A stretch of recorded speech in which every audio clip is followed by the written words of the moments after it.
Sidoarjo. Kita membahas tentang makna Sumpah Pemuda ya. Assalamualaikum, selamat pagi Pak Joko. Halo Pak Joko, selamat pagi. Assalamualaikum.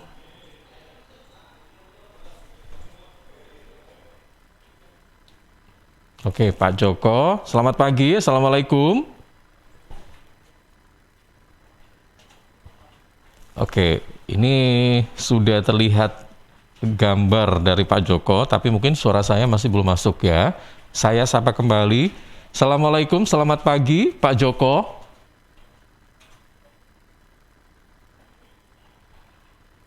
Oke, masih dipersiapkan dulu. Baik, sahabat, sambil menunggu kita tersambung dengan Pak Joko Supriyadi, saya informasikan untuk Anda ya, ada kabar gembira khususnya bagi warga Jawa Timur yang punya kendaraan bermotor ya. Sesuai dengan keputusan Gubernur Jatim tahun 2021 nomor 188/151 sekian tentang pemutihan dan insentif pajak daerah untuk warga Jatim. Diberlakukan pemutihan bebas denda PKB dan BBNKB dan bebas BBN kedua dan lain-lain, juga insentif pajak 20% untuk kendaraan roda 2 dan 3, serta 10% untuk kendaraan roda 4 atau lebih. Selain itu juga Anda bisa manfaatkan dan memenangkan hadiahnya senilai 30 juta rupiah berupa tabungan umroh tahap kedua untuk 15 pemenang mulai 9 September sampai 9 Desember 2021. Sahabat, pemutihan dan insentif pajak daerah untuk warga Jatim ini bisa dibayar melalui e-Samsat, Link Aja, GoPay, Alfamart, Alfamidi, Indomaret, Tokopedia, Gria Bayar PTN, dan Pos Indonesia. Info lebih lanjut hubungi kantor bersama Samsat Sidoarjo Kota. Informasi ini dipersembahkan oleh kantor Samsat Sidoarjo. Suara Sidoarjo, lembaga penyiaran publik lokal pemerintah Kabupaten Sidoarjo. Baik sahabat, kita sudah tersambung kembali dengan Bapak Joko Supriyadi selaku Kadis Propar Kabupaten Sidoarjo. Kita sapa. Assalamualaikum, selamat pagi Pak Joko. Halo, selamat pagi Pak Joko, selamat pagi. Assalamualaikum. Waalaikumsalam. Iya. Iya Pak Joko. Waalaikumsalam warahmatullahi wabarakatuh. Baik. Saya Ilham Dianta dari Suara Sidoarjo, Pak Joko. Suara saya terdengar ya? Ya, siap, sudah didengar, saya dengar dengan jernih ini. Oke, baik. Saya juga sudah bisa mendengar suara Pak Joko dengan jelas. Terima kasih Pak Joko sudah meluangkan waktunya pagi hari ini untuk bisa bergabung bersama kami. Baik, Pak Joko, hari ini bertepatan dengan Sumpah Pemuda yang ke-93. Nah, tema pada tahun ini adalah tentang bersatu, bangkit, dan tumbuh ya. Kalau menurut Pak Joko sendiri, tema kali ini jika diaplikasikan ke pemuda-pemudi Sidoarjo, saya mengerucut ke Sidoarjo saja. Bagaimana Pak menurut penilaian atau tanggapan dari Pak Joko? Monggo.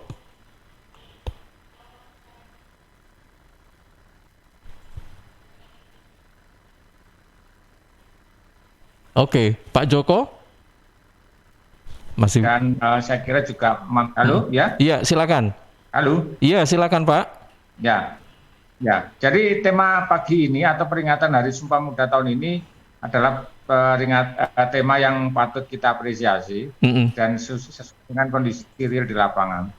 Bahwa memang dalam suasana pandemi seperti ini, walaupun kita ini sudah, alhamdulillah, sudah level 2 ya kalau tidak salah, ini diangkat oleh kita semuanya, dan dengan tema ini kita berharap ada kebangkitan dan tentu juga kreativitas dari anak-anak muda kita, sehingga nanti kita sangat yakin bahwa pandemi akan berakhir. Nah, ketika pandemi berakhir, maka kita sudah siap untuk mengikuti perubahan-perubahan yang baru dan juga menyesuaikan dengan kondisi-kondisi yang baru. Baik, Pak Joko, kalau saya tadi sempat membaca ya apa yang dimaksud dengan temanya, yaitu bersatu, bangkit, dan tumbuh. Ternyata untuk tahun ini pemerintah ini berupaya terus untuk mewujudkan pemuda ini punya semangat kewirausahaan gitu ya, agar pertumbuhan ekonomi ini juga semakin tumbuh dengan baik begitu. Nah, bagaimana menurut pandangan dari Pak Joko sendiri? Apakah memang saat ini sudah saatnya pemuda khususnya di Sidoarjo ini diberi bekal-bekal kewirausahaan sehingga dituntut harus mandiri gitu kan? Jadi kalau mandiri itu kan berarti tidak hanya pendidikan akademis saja yang jadi bekal mereka ya, tapi bagaimana kita untuk profitable ya, atau seperti apa? Gimana ini Pak? Ya memang sekarang kita akan fokus di pembangunan ekonomi ya, salah satunya ya dia. Jadi banyak infrastruktur yang dibangun oleh pemerintah, banyak juga akses-akses yang dibangun oleh pemerintah. Ini semuanya salah satunya untuk membangkitkan perekonomian kita. Nah, pelaku perekonomian kita tentunya lebih banyak adalah generasi muda. Ini harus kita pahami. Tenaga kerja itu paling banyak juga di usia muda, kemudian usia-usia produktif itu di usia muda juga. Kemudian kita ini ibaratnya lagi dapat bonus demografi karena generasi muda kita ini kan secara struktur kependudukan ini lebih gendut, ya, lebih banyak daripada usia tua ya, usia dini atau usia tua ya.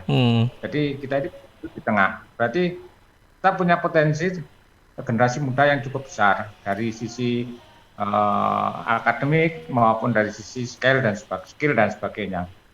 Nah, kita ingin melibatkan dua unsur ini, akademik dan skill ini, untuk menjadi sebuah produktivitas yang kita harapkan memacu perekonomian ke depan. Karena dua hal ini harus kita sentuh bersama-sama. Ya, tidak hanya cukup dengan akademik, pemuda kita tidak hanya pinter secara akademik, lulus di perguruan tinggi atau di manapun, tetapi dia harus punya life skill dalam rangka menghadapi persoalan-persoalan kehidupan perekonomian, termasuk juga pembangunan yang akan terus kita lakukan ini. Nah, ini ya saya kira dua hal ini cukup penting. Makanya pendidikan kewirausahaan atau pelatihan-pelatihan di bidang wirausaha ini juga terus kita tingkatkan agar mereka juga bisa tumbuh secara mandiri.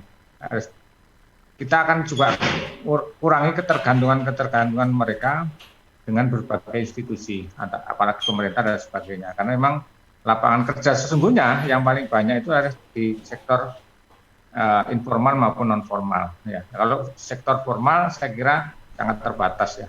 Jadi harus kita tumbuhkan kemandirian mereka dengan upaya-upaya menumbuhkan kewirausahaan di antara mereka.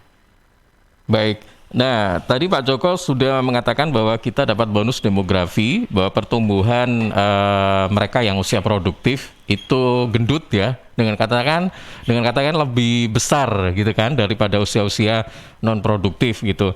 Nah, Pak, bagaimana caranya kita mengelola ya mereka yang usia produktif ini agar mulai dari sekarang itu bisa berkarya ya, atau produktif lah istilahnya begitu. Maksudnya gini, sekarang itu sepertinya banyak tantangan loh ya, faktor teknologi dan sebagainya. Kalau kita tidak bisa menggunakan teknologi dengan bijak, itu malah justru akan menjerumuskan gitu ya. Atau bagaimana nih Pak? Mungkin bisa ditanggapi nih Pak Joko, silakan. Memang ini harus diakui bahwa perkembangan memang harus diakui bahwa sekarang ini sangat cepat sekali.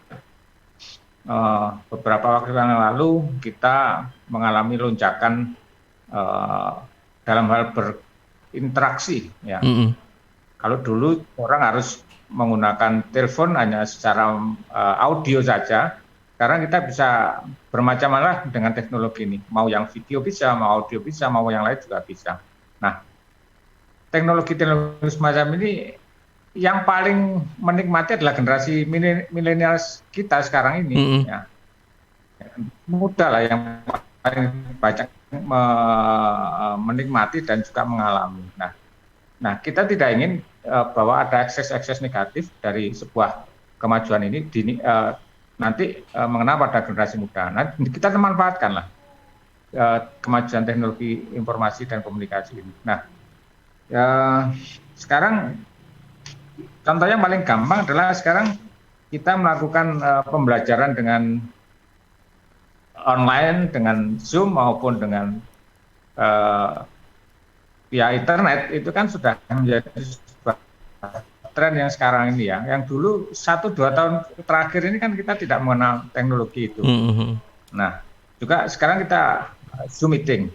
Zoom meeting 2-3 tahun yang lalu orang masih awam sekali dan orang menjadi aneh gitu ya. Kita udah nggak bisa ketemu tatap muka sama audien dan sebagainya. Tapi sekarang ini menjadi sebuah langkah efisiensi yang luar biasa. Efisiensi waktu, tenaga, maupun jalinan-jalinan yang lebih luas berikutnya. Jadi inilah sebuah contoh teknologi menjadi sebuah hal yang mendasar yang harus kita cermati bersama, dan generasi muda kita siapkan untuk itu. Nah, sekarang kita lihat aja di medsos itu banyak sekali cara-cara komunikasi yang dikembangkan di medsos, dan itu juga banyak sekali yang mengarah kepada program-program kemandirian kewirausahaan. 2-3 tahun yang lalu kita tidak mengenal namanya belanja secara online ya. Kita kan belanjanya tradisional, kita harus datang ke satu tempat, membeli sesuatu, kemudian membawa barang bawaan kita ke rumah dan sebagainya. Nah, sekarang orang sambil rebahan saja, itu mereka bisa mendapatkan sesuatu, bahkan penghasilan dengan rebahan pun juga bisa sekarang ini. Nah, ini kan sebuah kemajuan yang luar biasa. Nah, kita inginlah mendorong anak-anak muda ini memanfaatkan teknologi untuk kemajuan-kemajuan kehidupan mereka secara ekonomi maupun secara meningkatkan produktivitas mereka melalui berbagai cara ini. Inilah yang harus betul-betul kita tangkap sebuah peluang ini. Oke, baik Pak Joko, untuk Sidoarjo sendiri untuk saat ini kalau mungkin bisa disampaikan juga terkait dengan bagaimana perkembangan pemuda dan pemudi di Sidoarjo. Apakah secara umum pemuda-pemudi Sidoarjo ini bisa dikatakan punya kemampuan untuk berwira swasta, ya, seperti yang dimaksudkan oleh atau diharapkan oleh pemerintah, bahwa semangat kewirausahaan maksud saya itu sudah mulai terlihat, atau mungkin bagaimana gitu ya, minat ke arah sana ini sudah mulai terlihat atau seperti apa begitu? Ini jadi begini ya, ini kaitannya dengan peringatan Sumpah Pemuda tahun di Kabupaten Sidoarjo. Alhamdulillah ini besok kita ini mendorong generasi muda dengan berbagai cara yang kami kembangkan. Pertama, kita besok akan melakukan semacam talk show inspiratif. Yang pertama tentang follow your dreams, bagaimana kita mengelola cita-cita kita,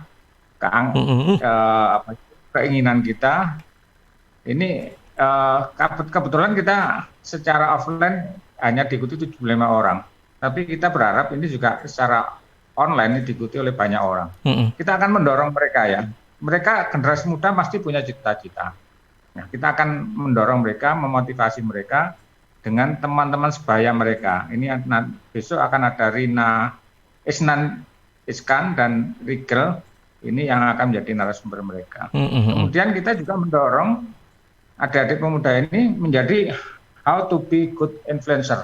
Nah, kita juga akan mendorong mereka menjadi sebuah inspirasi bagi teman-teman sebaya mereka. Nah, ini kita dorong ya. Besok ada narasumber Haidar, kemudian ada Niko Priamboko dan sebagainya. Ini ada beberapa peserta sudah mendaftar ke kita, tetapi target offline-nya ada 50 orang. Kita berharap yang online juga banyak orang. Kemudian juga ada sesi Creative and Inspiration Live. Nah, ini juga akan mendorong, sekali lagi, semuanya yang kita lakukan adalah mendorong generasi muda kita ini agar lebih lebih berkembang menggunakan teknologi dan menggunakan hal-hal yang sifat positif dari semua media sosial kita. Kemudian ada lomba SIF, ada pitching business, kemudian fotografi tema cagar budaya dan desain poster. Nah, inilah hal-hal yang kita selenggarakan dalam rangka peringatan Sumpah Muda tahun 2021 di Sidoarjo. Ini pada akhirnya goalnya adalah mereka ini kita harapkan menjadi sebuah generasi yang betul-betul tangguh, kedepannya mampu melakukan inovasi dan sekaligus mereka bisa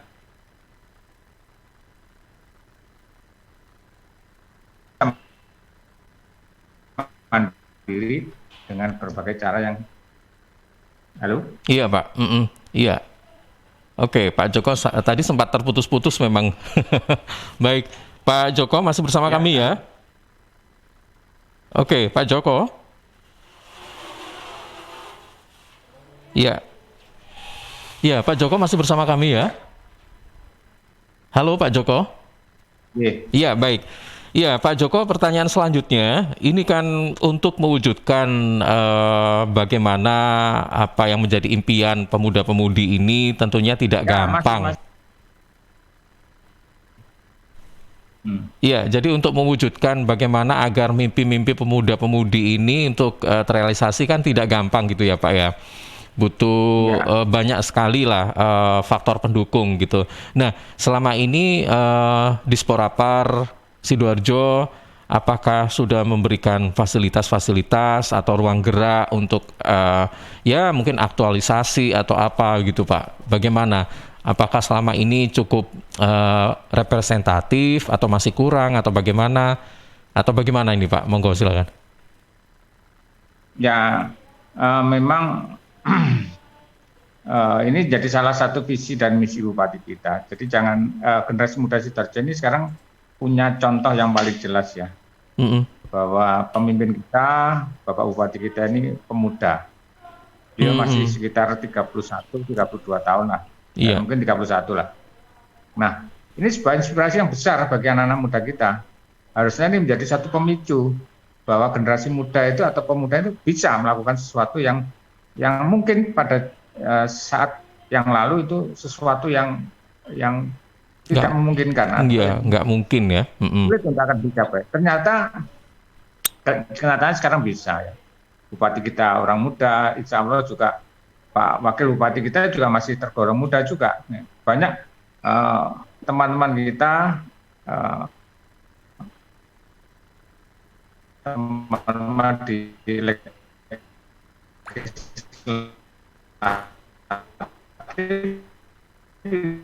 itu juga dari kalangan muda juga banyak.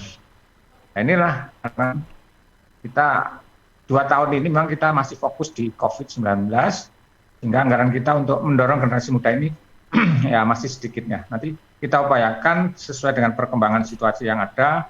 Mudah-mudahan COVID-nya juga segera mereda, bahkan kita akan menuju ke jalur hijau, zona hijau. Nah, nanti kalau sudah zona hijau kita akan genjot itu. Semua hal yang terkait dengan kepemudaan akan kita tingkatkan. Bahkan kita sudah melihat secara langsung atau mencatat secara langsung visi Bupati kita ini adalah mewujudkan youth center. Ini pusat kegiatan pemuda yang ada di Sidoarjo. Nah, memang masih hari ini belum terwujud karena masih ada hal-hal yang harus kita fokuskan, yaitu masalah penanganan COVID. Tetapi di kami, di GOR, maupun di kantor Dispora, maupun di fasilitas Pemda ini bisa dimanfaatkan untuk kepentingan anak-anak muda kita. Kita punya GOR, kita punya alun-alun, kita punya mall pelayanan publik yang halamannya cukup luas, kita punya taman-taman terbuka di Sidoarjo ini. Nah, ini bisa semuanya digunakan untuk anak-anak muda untuk mengekspresikan di situ. Iya, betul. Apakah di bidang olahraga, apakah di bidang kesenian atau di bidang-bidang yang lain, ya monggo. Baik, Pak Joko, kalau misalnya dibandingkan ketika kita melihat data ya, mungkin 2 atau 5 tahun yang lalu, jika dibandingkan dengan tahun sekarang atau saat ini, apakah ada pertumbuhan yang cukup signifikan bagi pemuda-pemudi Sidoarjo yang berminat di bidang budaya atau olahraga atau berminat di bidang sains, teknologi dan sebagainya gitu Pak? Ada peningkatan atau seperti apa nih Pak? Kalau boleh tahu nih. Ya, jadi memang kita akui popularitas generasi muda Sidoarjo ini sangat banyak ya dan sangat besar populasinya ya. Sehingga ada sesuatu anak-anak kita ini yang berprestasi itu terdeteksi dan tidak terdeteksi oleh kita. Ya. Yang terdeteksi misalnya kemarin kita ada PON 15 PON 20 tahun 2001 di Papua. Itu pasti anak muda itu.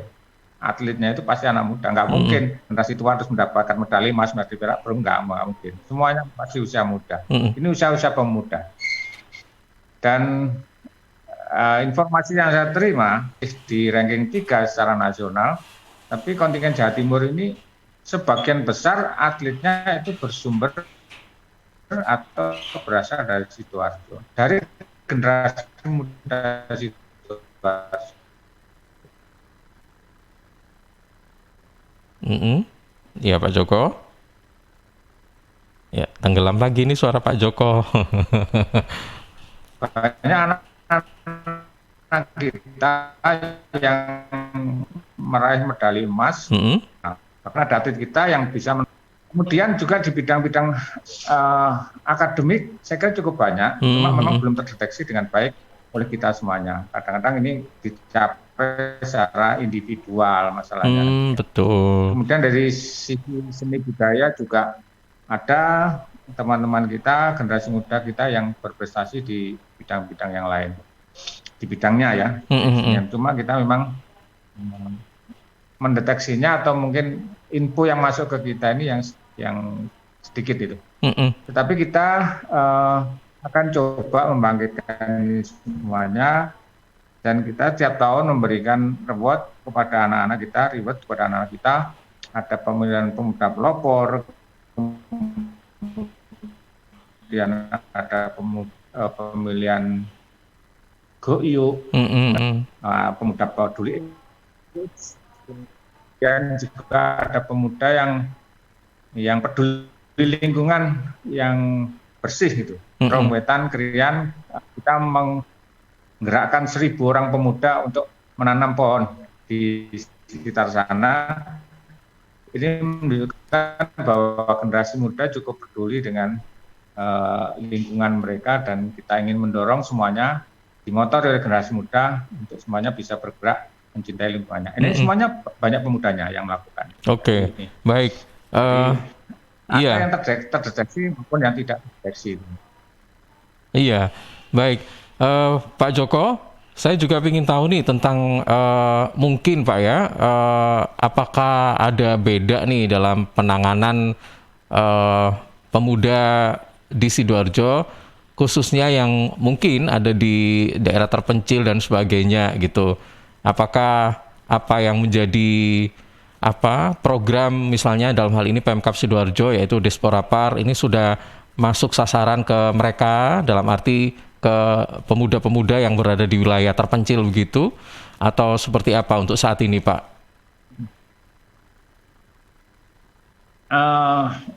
Kalau dibandingkan daerah yang lain, daerah terpencil Sidoarjo ini masih agak mendingan ya, masih bisa terjangkau. Iya, masih terjangkau ya, betul. Iya, kita punya daerah terpencil kita di Kampung Kepetingan, kemudian juga di Gebang dan sebagainya, semuanya berada di kawasan Tambak di timurnya Sidoarjo. Tapi semuanya masih terjangkau ya, masih terjangkau dalam artian akses kendaraan, akses komunikasi maupun sarana transportasi yang lain masih memungkinkan. Jadi tetapi memang kita akui itu adalah bagian dari daerah terpencil Sidoarjo. Secara pelayanan bagi mereka saya kira nggak ada perbedaannya, sama. Kita yang di terpencil maupun terpencil. Ini sekedar informasi juga bahwa tahun depan pemerintah Kabupaten Sidoarjo ini akan memberikan beasiswa, ya, beasiswa kepada siapapun generasi muda kita yang berprestasi. Targetnya itu sampai dengan 5 tahun ke depan itu 10.000 orang. Wah, dalam bidang apapun Pak Joko ya? Dalam bidang apapun. Setiap tahun akan kita support 2.000 orang yang punya prestasi-prestasi baik akademik, olahraga maupun prestasi di bidang yang lain lah. Pokoknya yang berprestasi kita akan berikan support berupa beasiswa. Ini untuk mendorong sekali lagi mereka agar lebih kreatif, lebih meningkatkan prestasinya, dan pemerintah memang akan memberikan dukungan, tetapi memang ini sifatnya sugestible, artinya tidak idealis sekali, artinya kebutuhannya sekian, pasti akan dibutuhkan sekian, enggak. Kita akan sifatnya memotivasi aja lah dukungan Pemda ini agar mereka lebih kreatif lagi. Kita mulai di tahun 2022 yang akan datang. Oke, baik. Dan sasarannya sebanyak 10.000 pemuda-pemudi ya, Pak Joko ya? Ya, betul. 10.000 pemuda-pemudi selama masa jabatan Pak Bupati kita. Dan kalau dihitung ya rata-rata sekitar 2.000, 3.000 tiap tahun akan kita berikan penghargaan itu. Oke, baik. Dan Pemkab Sidoarjo dalam hal ini sahabat-sahabat yang ada di Disporapar juga sudah memberikan semacam ini ya, wadah atau kesempatan buat pemuda-pemudi Sidoarjo ini untuk berkreasi, berkarya ya. Ini seperti yang sudah dikatakan oleh Pak Joko tadi, banyak sekali kan event-event yang baik yang sudah maupun yang akan digelar gitu kan. Tadi sepertinya banyak sekali agenda ya Pak ya. Ya, betul. Ya. Sebagai tempat atau wadah bagi mereka untuk mengaktualisasikan, berekspresi dan sebagainya. Baik, Pak Joko sebagai penutup ya di kesempatan kita pada pagi hari ini sekaligus menjawab pertanyaan-pertanyaan dari pendengar, ada 2 ini yang mungkin nanti bisa dijawab sebagai penutup juga. Dari Aditya, bagaimana cara menerapkan sifat atau makna Sumpah Pemuda pada anak zaman sekarang? Kemudian apa yang harus dilakukan para pemuda zaman sekarang agar tidak begitu gampang melupakan hari-hari penting? Ini sekaligus sebagai penutup, Pak Joko, monggo silakan. Ya, memang kita ini memang harus sering melakukan komunikasi itu ya. Saling mengingatkan bahwa ada beberapa hal yang harus kita hormati secara bersama. Misalnya lagi itu hari-hari besar nasional, kemudian peringatan-peringatan tertentu yang itu menjadi hal yang harus kita lakukan terus. Ya, memang ini kita masih punya agenda-agenda nasional berupa peringatan-peringatan hari besar nasional, mulai dari 17 Agustus, kemudian Hari Sumpah Pemuda, sebentar lagi Hari Pahlawan, kemudian juga Hari Pendidikan, kemudian ada juga hari-hari pendidikan nasional yang lain. Ini harus tetap pekerjaan kita bersama lah ya, bukan hanya Pemda, bukan hanya Dispora, tapi pekerjaan kita bersama untuk saling mengingatkan dari sisi manapun ya. Tapi dengan cara-cara yang mungkin yang lebih populer sekarang ini, misalnya ya saya menyaksikan sendiri di media sosial, ternyata untuk peringatan 17 Agustus itu lagu-lagunya sudah dimodifikasi dengan rupa tidak seperti tahun-tahun sebelumnya gitu ya, dengan irama-irama tertentu, dengan genre tertentu. Nah ini kan sebuah mengikuti perkembangan zaman. Nah, jadi tetap kita lakukan upaya-upaya memperingati rasa nasionalisme kita, tetapi dengan ala-ala yang berkembang saat ini. Kekinian gitu ya Pak Joko ya? Jadi tetap semangat untuk kita yang kekinian lah. Gitu, ya. Itu tetap semangat untuk semuanya, dan sekali lagi di Hari Sumpah Pemuda ini tentu ini menjadi catatan yang baik bagi seluruh generasi muda di Sidoarjo untuk lebih terus berkreativitas, tapi jangan lupa bahwa sekarang kondisinya masih pandemi, tetapi juga harus tetap jaga protokol kesehatan. Kondisi pandemi harapan saya tidak menjadi halangan dalam beraktivitas maupun beraktivitas, karena kita punya protokol kesehatan. Protokol kesehatan itu menjaga kita sehingga kita masih bisa beraktivitas apapun, tetapi juga hal-hal yang terkait dengan COVID akan menjadi perhatian kita semuanya. Dan kita berdoa semoga Sidoarjo ini levelnya terus turun dari 2 menjadi 1 dan hijau, dan kita akan normal gitu. Amin. Baik. Mudah-mudahan. Iya, baik. Pak Joko, terima kasih sudah meluangkan waktunya, dan tentunya yang kita harapkan apa yang menjadi wejangan dari Pak Joko ini bisa segera terrealisasi gitu ya Pak ya. Baik, selamat pagi dan assalamualaikum warahmatullahi wabarakatuh. Waalaikumsalam warahmatullahi wabarakatuh.